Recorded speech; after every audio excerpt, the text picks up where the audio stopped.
رسول اللہ نے دیکھو جو تم سے میں باتیں پوچھ رہا ہوں سچ سچ بتانا، بتاؤ کہ جہنم کے اندر کون لوگ رہیں گے؟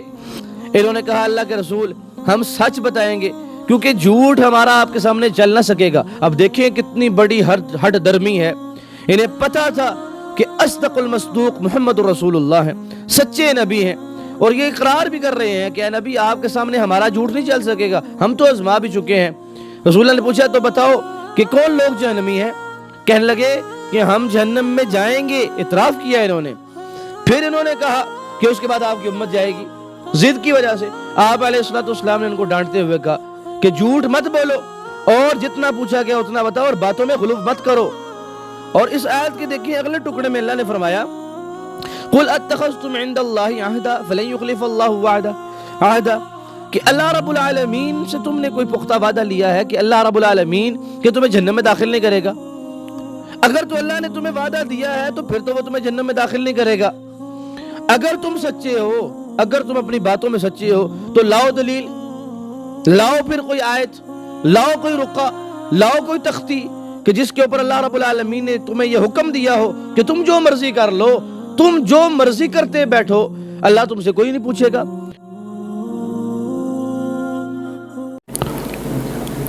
نحمدہ ونصلی ونسلم علی رسولہ الکریم والعاقبۃ للمتقین وعلی آلہ وصحبہ ومن صار على نهجهم بإحسان إلى يوم الدين أما بعد أعوذ بالله من الشيطان الرجيم بسم الله الرحمن الرحیم۔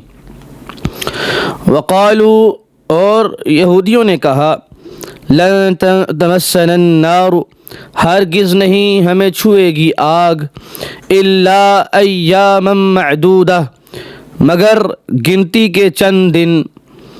قل، اے نبی کہہ دیجئے صلی اللہ علیہ وسلم، اتخذتم عند اللہ عہدا، کیا تم نے اللہ سے کوئی وعدہ لیا ہے؟ کیا تم نے اللہ سے کوئی پروانہ لے لیا؟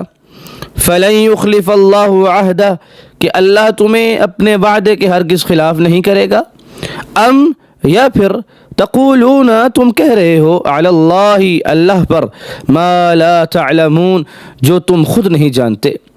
اللہ رب العالمین نے اس آیت مبارکہ کے اندر یہودیوں کی بدبختی کی انتہا بیان کر دی کہ یہودی یہ کہتے تھے کہ ہم تو اللہ کے پیارے ہیں، ہم تو اللہ کے بڑے چہیتے ہیں، بڑے محبوب ہیں۔ فرمایا کہ اس خوش فہمی کے اندر یہ عوام بھی مبتلا تھی اور ان کے علماء بھی مبتلا تھے۔ یہ کہتے تھے کہ ہم اللہ کے اتنے محبوب ہیں، پیارے ہیں، اللہ ہمیں ہرگز نہیں آگ میں ڈالے گا۔ یہ کہتے تھے بالفرض اگر ہمیں اللہ نے جہنم میں ڈال بھی دیا تو ہم 7 دن جہنم کے اندر رہیں گے۔ دلیل یہ دیتے تھے، کہتے تھے کہ یہ دنیا جو ہے 7000 سال اس کی مدت ہے، ہر 1000 سال کے بدلے اللہ رب العالمین ہمیں 1 دن جہنم میں ڈالیں گے، اس طرح 7000 کے بدلے اللہ ہمیں 7 دن جہنم کے اندر ڈالیں گے۔ بعض مفسرین کہتے ہیں کہ یہ 40 دن کا مانتے تھے، یعنی کہ 40 دن اللہ رب العالمین ان کو جہنم میں ڈالے گا، یہ اس چیز کا اقرار کرتے تھے۔ اس کی وجہ یہی مانتے تھے، کہتے تھے کہ اللہ رب العالمین نے ہمیں 40 دن جہنم میں ڈالنا ہے۔ کیوں؟ کیونکہ موسیٰ علیہ السلام کو اللہ رب العالمین نے جب کوہ طور پر بلایا تھا، اس وقت ان کے بڑوں نے بچڑا بنا کر اس کی پرستش کی تھی، وہی گناہ تھا جس کی وجہ سے اللہ رب العالمین ان کو 40 دن جہنم میں ڈالیں گے۔ اللہ اکبر۔ حضرت ابو ہریرہ رضی اللہ تعالیٰ عنہ فرماتے ہیں، کہتے ہیں کہ خیبر کے بعد رسول اللہ صلی اللہ علیہ وسلم کی خدمت میں بطور ہدیہ زہر آلود بکری کا گوشت لایا گیا۔ رسول اللہ صلی اللہ علیہ وسلم نے فرمایا کہ یہودیوں کو جمع کرو۔ یہودیوں کو جمع کر لیا گیا۔ آپ علیہ الصلوۃ والسلام نے پوچھا کہ بتاؤ تمہارا باپ کون ہے؟ تو انہوں نے جواب دیتے ہوئے غلط جواب دیا۔ تو آپ علیہ الصلوۃ والسلام نے ان کو فوراً کہا کہ تم جھوٹ بول رہے ہو، تمہارا باپ فلاں نہیں بلکہ فلاں ہے۔ پھر کہا رسول اللہ نے دیکھو جو تم سے میں باتیں پوچھ رہا ہوں سچ سچ بتانا، بتاؤ کہ جہنم کے اندر کون لوگ رہیں گے؟ انہوں نے کہا اللہ کے رسول ہم سچ بتائیں گے کیونکہ جھوٹ ہمارا آپ کے سامنے چل نہ سکے گا۔ اب دیکھیں کتنی بڑی ہٹ درمی ہے، انہیں پتہ تھا کہ اصدق المصدوق محمد رسول اللہ ہیں، سچے نبی ہیں، اور یہ اقرار بھی کر رہے ہیں کہ اے نبی آپ کے سامنے ہمارا جھوٹ نہیں چل سکے گا، ہم تو آزما بھی چکے ہیں۔ رسول اللہ نے پوچھا تو بتاؤ کہ کون لوگ جہنمی ہیں؟ کہنے لگے کہ ہم جہنم میں جائیں گے، اعتراف کیا انہوں نے۔ پھر انہوں نے کہا کہ اس کے بعد آپ کی امت جائے گی۔ ضد کی وجہ سے آپ علیہ الصلوۃ والسلام نے ان کو ڈانٹتے ہوئے کہا کہ جھوٹ مت بولو اور جتنا پوچھا گیا اتنا بتاؤ اور باتوں میں غلو مت کرو۔ اور اس آیت کے دیکھیں اگلے ٹکڑے میں اللہ نے فرمایا قُلْ أَتَّخَذْتُمْ عِنْدَ اللَّهِ عَهْدًا فَلَنْ يُخْلِفَ اللَّهُ وَعْدَهُ کہ اللہ رب العالمین سے تم نے کوئی پختہ وعدہ لیا ہے کہ اللہ رب العالمین کہ تمہیں جہنم میں داخل نہیں کرے گا؟ اگر تو اللہ نے تمہیں وعدہ دیا ہے تو پھر تو وہ تمہیں جہنم میں داخل نہیں کرے گا۔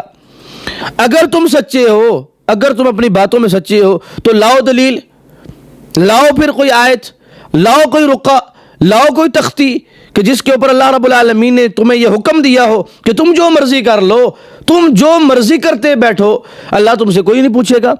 قُلْ أَتَّخَذْتُمْ عِنْدَ اللَّهِ عَهْدًا کیا تمہارے پاس اللہ کی طرف سے کوئی لیٹر آیا ہے، اللہ کی طرف سے تمہیں کوئی چٹھی ملی ہے؟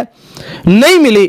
ام تقولون علی اللہ ما لا تعلمون بلکہ تم اللہ پر وہ باتیں کہہ رہے ہو جسے تم خود نہیں جانتے۔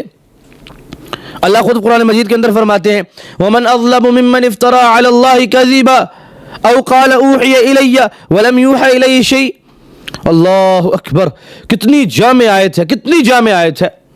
فرمایا کہ اس سے بڑا ظالم اور بدبخت کون ہے جو یہ کہے کہ وَمَنْ أَظْلَمُ مِمَّنِ افْتَرَى عَلَى اللَّهِ كَذِبًا جو اللہ جیسی عظیم شخصیت کے اوپر، عظیم ذات کے اوپر جھوٹ باندھے اور کیا کہے أَوْ قَالَ سأنزل مثل ما انزل الله ومن اظلم ممن افترى على الله كذبا او قال اوحي الي ولم يوحى اليه شيء اور یہ دعویٰ کر بیٹھے کہ میرے اوپر تو وحی نازل ہوئی ہے۔